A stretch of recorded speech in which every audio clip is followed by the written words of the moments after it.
योगी ने अपने 54 मंत्रियों के साथ त्रिवेणी में आस्था की डुबकी लगाई।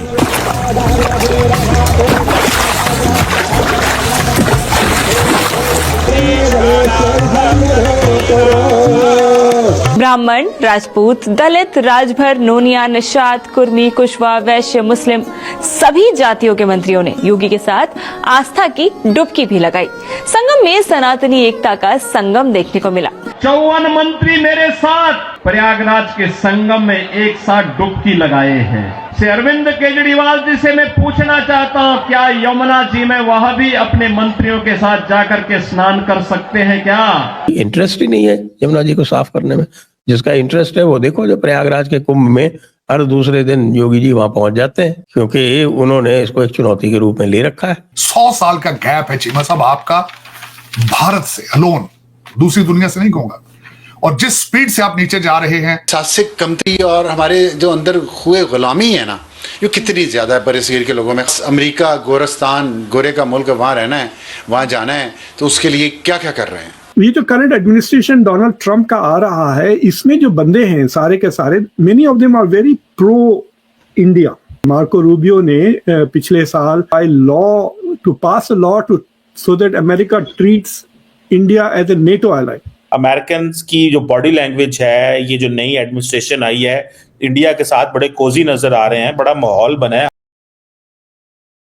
नमस्कार दोस्तों, कल यूपी के सीएम योगी आदित्यनाथ जी ने अपने पूरे कैबिनेट के साथ त्रिवेणी संगम गए थे कुंभ में स्नान करने के लिए, जिसे देख करके दुनिया हैरान है किस तरह से इतने बड़े राज्य का सीएम अपने कैबिनेट मिनिस्टर्स के साथ बिना कोई सिक्योरिटी एक आम आदमी की तरह कुंभ जा करके त्रिवेणी संगम में स्नान कर रहे हैं और मस्ती कर रहे हैं।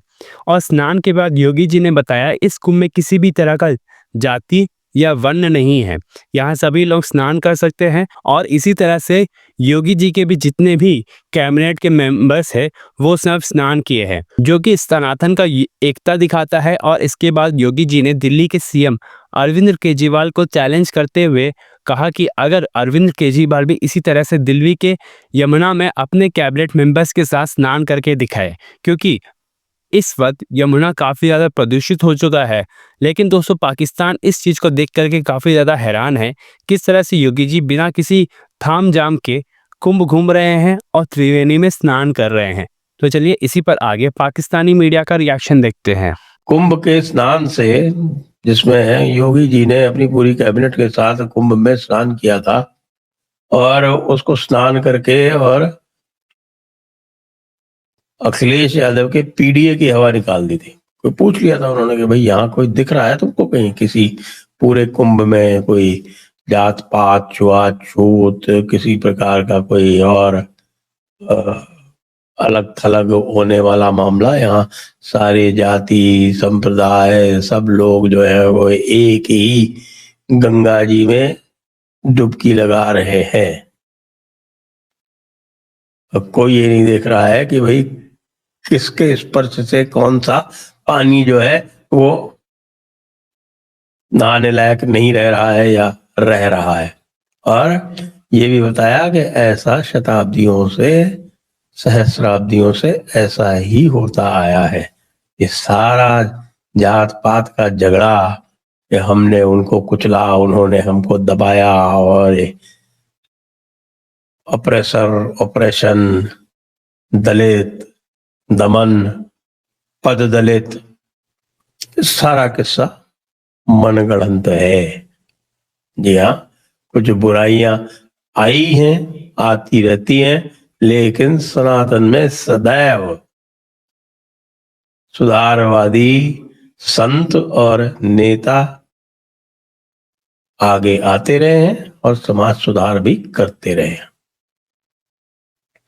आज की छोड़ो दे, भक्ति युग की बात ले लीजिए आप, रामानंदाचार्य की बात ले लीजिए आप। भाई रामानंदाचार्य का संप्रदाय सबसे बड़ा संप्रदाय है भारत का, और उसमें कहीं छुआछूत नहीं होती है। उसका तो ध्येय वाक्य है क्या, जात पात पूछे नहीं कोई, हरि को भजे सो हरि का होई।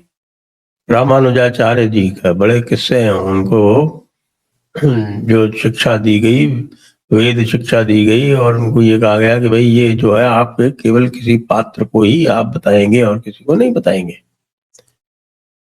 और दक्षिण में उस समय विशेषकर जो दशनाम शंकर दशनाम संप्रदाय है उसमें ये था कि वेद की शिक्षा जो है वो एक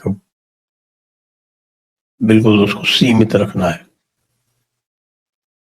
तो रामानुजाचार्य जी गए, पर्वत पे खड़े हुए एक छोटे पर्वत पे, और वहां से उन्होंने वो वेद पाठ आरंभ कर दिया। और वेद पाठ आरंभ ऐसे किया कि पूरा नगर वहां पर उमड़ आया और सबको शिक्षा दीक्षा हो गई। वो विशिष्ट अद्वैत संप्रदाय है जिसमें रामानंदी भी आते हैं। तो ये सब होता रहा है और ये उन्होंने पीडीए का दस्तीकरण करके कल दिखाया और आज पहुंचते ही वहीं से आरंभ कर दिया, वहीं से आरंभ कर दिया सीधे सीधे कि भाई आपने बहुत विकास किया है, ये बताइए कि कल मैं कुंभ नहा के आया हूं, आज आप ये बताएं कि क्या आप और आपकी कैबिनेट जाकर यमुना में उसी प्रकार स्नान करके दिखा सकती है क्या? सबको पता है इसका उत्तर। और इसने इतना हिट किया है, पूरी दिल्ली को इतना हिट किया है कि साहब योगी जी की चारों तरफ वाह वाह हो रही है। उषा वैंस जो है वो अमेरिका के नायब सदर की बीवी है जो अभी मुंतखब हुए हैं। जेडी वैंस, जेडी वैंस की वो बीवी हैं। उषा वैंस वो इंडियन हैं और जो पाकिस्तानी वहाँ रहते हैं और गाड़ियों के पीछे भागते हैं और जो पाकिस्तान के खिलाफ पाबंदियां लगाने के लिए कांग्रेस में मुहिम चला रहे हैं, उनको मैं ये आईना दिखाना चाहता हूँ कि जो गैरतमंद कौमें होती हैं ना वो ऐसे तरक्की करती हैं दूसरे मुल्कों में जाके, आपकी तरह पाकिस्तान की जड़ें नहीं काटते। और ये पाकिस्तान की जड़ें काटने से मुझे याद आ गया वजाहत सईद खान और डॉक्टर पता नहीं कहना चाहिए, डॉक्टर मोहित पीरज़ादा। तो मैं जितने रिटायर्ड जनरल इस वक्त गोल्फ खेल के फारिग होके अभी उनका टी टाइम हो रहा होगा ना हमारे टैक्स के पैसों पे, उनको मैं ये बताना चाहता हूँ कि मेरे बस में हो ना तो मैं आप लोगों के कानों पे हेडफोन लगा के वजाहत सईद खान और मोहित पीरज़ादा की जो टॉक है वहाँ कांग्रेस में जो वो लॉबिंग कर रहे हैं पाकिस्तान के ऊपर पाबंदियां लगवाने के लिए, वो मैं आपको सुनवाऊं और मैं आपको 24 घंटे सुनवाऊं और मैं कहूं कि गोल्फ खेलते हुए भी ये सुने कि आप कितने खुदगर्ज लोग हैं।